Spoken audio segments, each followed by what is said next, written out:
하나님 은혜 감사합니다. 오늘도 귀하고 복된 날을 허락하시고 주님 전에 나와 기도하며 말씀 듣게 하시니 감사합니다. 이 시간 올려드리는 예배를 기쁘게 받아주시고 우리 마음의 소원들을 들어 응답하여 주시옵소서. 감사드리며 예수님 이름으로 기도드립니다. 아멘. 찬송가 453장입니다. 453장. 통일 찬송가는 506장입니다.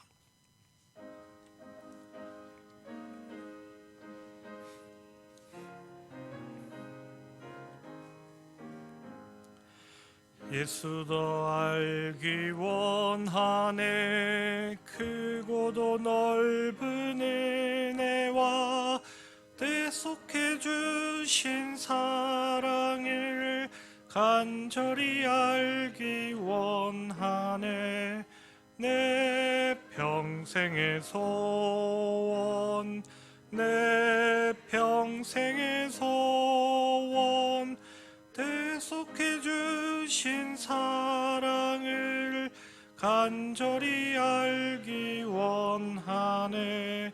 성령이 스승되셔서 진리를 가르치시고 거룩한 뜻을 깨달아 예수를 알게 하소서. 내 평생의 소원, 내 평생의 소원, 대속해 주신 사랑을 간절히 알기 원하네. 성령의 감화 받아서 하나님 말씀 배우니 그 말씀 안절안절이 내 맘에 교훈되도다. 내 평생의 소원, 내 평생의 소원, 대속해 주신 사랑을 간절히 알기 원하네. 예수가 계신 보좌는 영광에 둘려 있도다. 평화의 왕이 오시니 그 나라 왕성하도다. 내 평생의 소원, 내 평생의 소원, 대속해 주신 사랑을 간절히 알기 원하네. 하나님의 말씀은 구약 성경 잠언입니다. 구약 성경 잠언 1장 1절로부터 19절까지의 말씀입니다.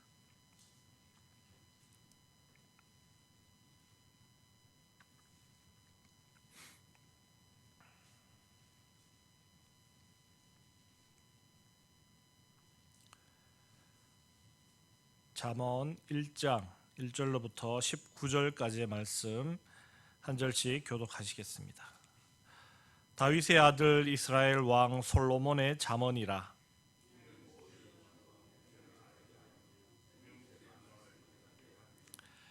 지혜롭게 공의롭게 정의롭게 정직하게 행할 일에 대하여 훈계를 받게 하며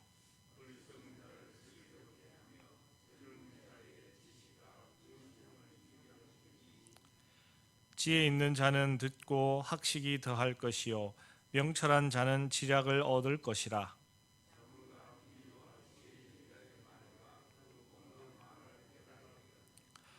여호와를 경외하는 것이 지식의 근본이거늘 미련한 자는 지혜와 훈계를 멸시하느니라.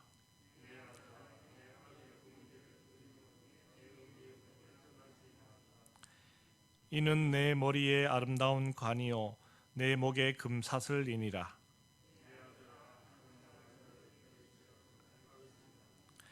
그들이 내게 말하기를 우리와 함께 가자. 우리가 가만히 엎드렸다가 사람의 피를 흘리자. 죄 없는 자를 까닭 없이 숨어 기다리다가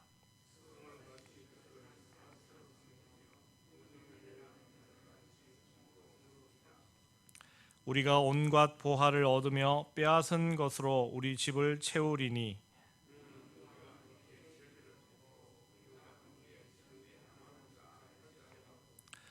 내 아들아 그들과 함께 길에 다니지 말라. 내 발을 금하여 그 길을 밟지 말라.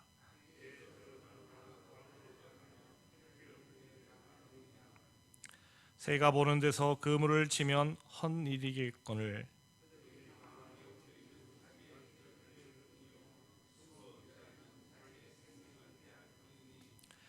이익을 탐하는 모든 자의 길은 다 이러하여 자기의 생명을 잃게 하느니라. 아멘. 지난주까지 히브리서의 말씀을 함께 나누고 오늘부터 한 보름간은 잠언의 말씀으로 함께 은혜를 나누게 되었습니다. 잠언은 지혜의 격언이라고도 말합니다. 그랬을 때 격언의 뜻은 사리에 꼭 맞아 인생의 교훈이 될 만한 짧은 말이라는 그러한 뜻을 가지고 있습니다. 그래서 잠언은 말 그대로 인생에 꼭 도움이 되는 지혜로운 말들이다라고 그렇게 말할 수 있습니다. 이 잠언에는 다양한 사람들의 잠언이 있습니다. 솔로몬의 잠언, 지혜자의 잠언, 아굴의 잠언, 르무엘 왕 모친의 잠언 등이 있습니다. 그래도 우리는 잠언하면 솔로몬을 가장 먼저 떠올리게 됩니다. 그 이유는 잠언의 시작이 오늘 말씀과 같이 이 다윗의 아들 이스라엘 왕 솔로몬의 잠언이다라고 그렇게 시작하기 때문일 것이고, 또 가장 지혜로운 사람의 대표격인 사람 또한 솔로몬이기 때문일 것입니다. 솔로몬은 구약 성경뿐 아니라 이 동방에서도 가장 지혜로운 그러한 인물로 여겨졌습니다. 실제로도 이 3,000개의 격언과 이 1,000개가 넘는 노래를 짓기도 하였습니다. 또한 우리는 솔로몬의 지혜가 단순히 똑똑함을 말하는 것이 아니라 하나님께 듣는 마음이라는 것을 이미 많이 들어서 잘 알고 있습니다. 즉 솔로몬은 하나님께서 들려주시는 말씀과 그에 따른 마음의 확신에 따른 그러한 말을 하는 사람이라는 것입니다. 그런 사람이 하는 말이기 때문에 지혜로울 수밖에 없고, 그렇기 때문에 솔로몬이 지은 잠언은 지혜로운 말로 우리들에게 도움이 될 수밖에 없는 것입니다.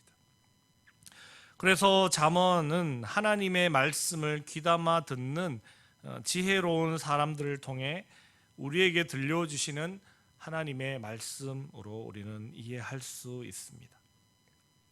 그랬을 때 오늘 말씀에서 7절까지는 이 잠언의 기록 목적에 대해서 밝히고 있습니다. 즉 잠언의 말씀을 통해 사람이 지혜로워지고 공의로워지고 정의로워지고 정직해진다라고 말합니다. 또한 어리석은 자는 슬기로워지고 젊은 사람은 지식과 옳은 판단력을 가지게 되고, 지혜로운 사람은 더 지혜로워지고 명철한 사람은 더욱 명철해질 것이다 라고 그렇게 말하고 있습니다. 말씀을 준비하다 보니 갑자기 약장수가 떠올랐습니다. 마치 약 한 병만을 팔면 그 약이 만병통치약이라고 말하는 것 같은 그런 느낌을 들었습니다. 지식 면에 있어서 이 잠언이 바로 그러한 만병통치약과 같은 것이 아닌가 하는 생각을 해보았습니다. 오늘 이 자리에 함께 하신 모든 분들은 이 만병통치약과 같은 잠언의 말씀들을 통해 모두가 신앙과 삶의 유익을 얻으시기를 주님의 이름으로 축복합니다.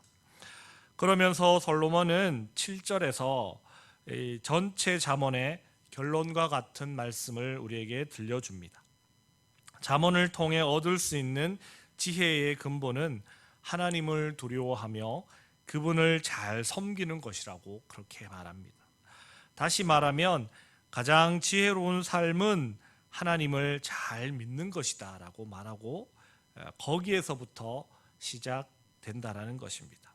따라서 이 자리에 계신 여러분들도 이미 지혜로운 삶을 살아가고 계시고 또 그 시작에 서 계시고 앞으로 더 지혜로워지실 것이라는 것을 믿고 감사함으로 나아가시길 바랍니다. 그러면서 솔로몬은 첫 번째 지혜의 말을 젊은이들에게 들려주고 있습니다. 그것은 곧 부모님의 교훈과 가르침을 잘 따르라는 것입니다. 혹 이 자리에 계신 분들 중에는 지난날 부모님의 가르침을 따르지 않은 것에 대해 뼈저리게 후회하신 적은 없습니까? 부모님은 우리보다 앞서 인생을 살아가신 분입니다. 이 자리에 앉아 계신 분들이 대부분 부모님이시기 때문에 그것을 뼈저리게 느끼실 것 같습니다.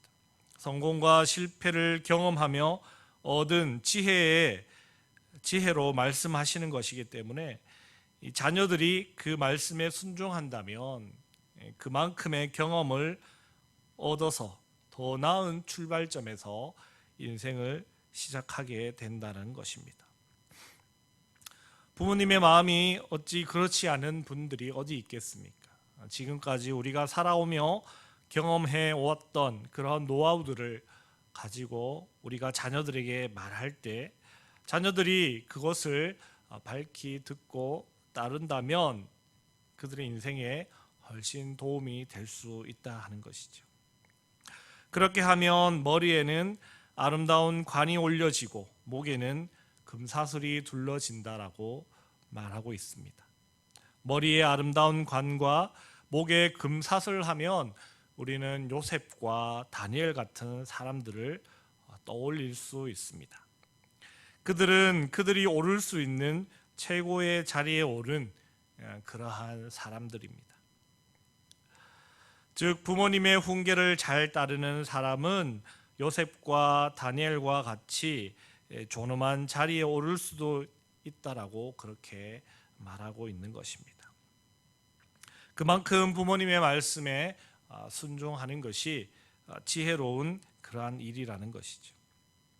그리고 다시 젊은이들에게 어떤 사람과 어울려야 하는지에 관해서도 말하고 있습니다.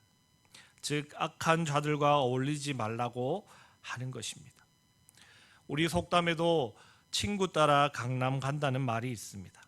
자신의 뜻과 의지와 상관없이 주위에 휘둘려 그릇된 행동을 할 수 있다라는 것입니다.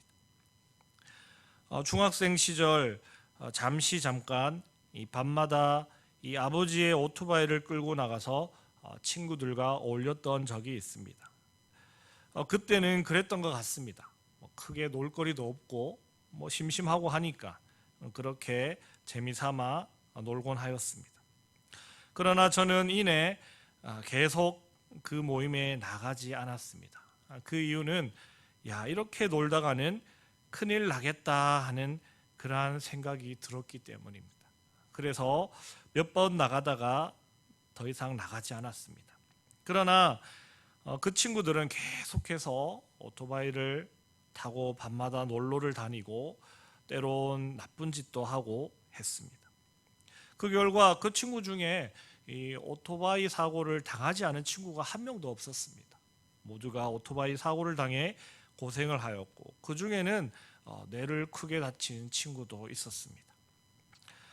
그 당시 이렇게 하다가는 큰일 나겠다 하는 그런 마음, 저를 잡아주었던 것은 어린 마음이었지만 예수님 믿는 사람, 교회 다니는 사람이 이렇게 해서는 안 되겠구나 하는 마음이 제 안에 있었다라는 것입니다. 그 마음으로 주님께서 주시는 그 마음으로 돌아설 수 있었던 것입니다. 어떤 사람과 어울려야 할지, 어떤 친구와 어울려야 하는 것을 잘 선택해야 한다는 것이죠. 그리고 요즘 자녀들을 키우다 보면 또 신경 쓸 일이 참 많이 있습니다. 바로 학교 폭력이라는 문제 때문에 그렇습니다. 누군가 친구를 때리는 것도 큰 문제이지만 같이 있던 아이들도 다 같이 학교 폭력 문제에 연루가 된다는 것입니다. 그래서 저도 저희 자녀들에게 누누이 훈계합니다. 위험한 짓 하는 친구나 폭력적인 친구들과는 어울리지도 말고 가까이 가지도 말고 그런 자리에는 있지도 말라고 그렇게 이야기를 합니다. 이왕이면 공부 열심히 하고 교회도 잘 다니고 착한 친구들과 어울려라 그렇게 말하곤 합니다. 그러나 그러한 것 또한 쉽지 않은 것 같습니다. 특별히 오늘 말씀은 남에게 해코지하고 남의 것을 탐내며 남을 위험으로 몰아넣으려고 모의하는 자들을 멀리하라고 그렇게 교훈합니다. 그러한 자들이 있는 곳에는 한 발짝도 들여놓지 말라고 합니다. 남의 것을 빼앗고 남에게 해코지하고 남의 목숨을 위협하는 자들은 결국 자신이 그런 위험에 처하게 된다라고 교훈합니다. 어디 젊은이들과 우리 자식들 뿐이겠습니까? 잠언의 말씀이 우리 모두에게 유익이 되듯 우리 모두가 받아들여야 할 말씀인 줄로 압니다. 우리도 우리 주변에 어떤 사람이 있는가 하는 것이 앞으로 남은 우리의 인생을 결정하게 될 것입니다. 부디 바르고 정직하고 옳은 판단을 내리며 온유하며 겸손하고 믿음 안에 사랑이 넘치는 분들 곁에 머무시는 여러분들이 되시기를 바랍니다. 혹 여러분들 곁에 그러한 분들이 안 계십니까? 그러하면 여러분들이 그러한 사람들이 되어서 그러한 분들 곁에 계신다면 더욱 아름다운 모습이 될 것입니다. 좋은 사람들과 믿음의 사람들과 복된 사람들과 함께 하심으로 지혜로운 삶을 살아가시고 또한 지혜로운 영향력을 끼치는 여러분들이 다 되시기를 주님의 이름으로 축복합니다. 기도하겠습니다. 하나님 감사합니다. 오늘부터 잠언의 말씀을 함께 살펴보게 되었습니다. 이 귀한 말씀을 통해 우리의 삶이 더욱더 지혜로워지게 하시고 우리의 신앙이 더욱더 아름다운 신앙으로 가꾸어져 갈 수 있도록 도와주시고 인도하여 주시옵소서. 늘 새벽마다 더욱더 우리의 삶이 지혜로워지고 그로 인하여 하루의 삶 또한 지혜로운 삶이 될 수 있도록 인도하여 주시옵소서. 오늘도 귀한 주님의 날을 허락하시고 주님 전에 머물게 하시니 감사합니다. 주님 전에 머무는 오늘 하루 온전히 하나님을 예배하며 복된 하루가 될 수 있도록 인도하여 주시옵소서. 감사드리며 거룩하신 예수님 이름으로 기도드립니다. 아멘. 하늘에 계신 우리 아버지, 아버지의 이름을 거룩하게 하시며 아버지의 나라가 오게 하시며 아버지의 뜻이 하늘에서와 같이 땅에서도 이루어지게 하소서. 오늘 우리에게 일용할 양식을 주시고 우리가 우리에게 잘못한 사람을 용서하여 준 것 같이 우리 죄를 용서하여 주시고 우리를 시험에 빠지지 않게 하시고 악에서 구하소서. 나라와 권능과 영광이 영원히 아버지의 것입니다. 아멘. 이 시간 기도하실 때 우리가 늘 기도해 오던 것처럼 교회와 우리 성도들의 건강을 위해서 또 선교사님들의 사역, 교회 학교의 부흥, 나라와 민족과 세계 평화를 위해서 기도해 주시고 또 추석 연휴 오고 가는 귀성길 위에도 우리 자녀들이 안전할 수 있게 달라고 기도해 주시고 또 각자 개인적인 기도 제목 따라 기도하실 때 우리 주여 한번 크게 부르짖고 함께 기도하시겠습니다. 주여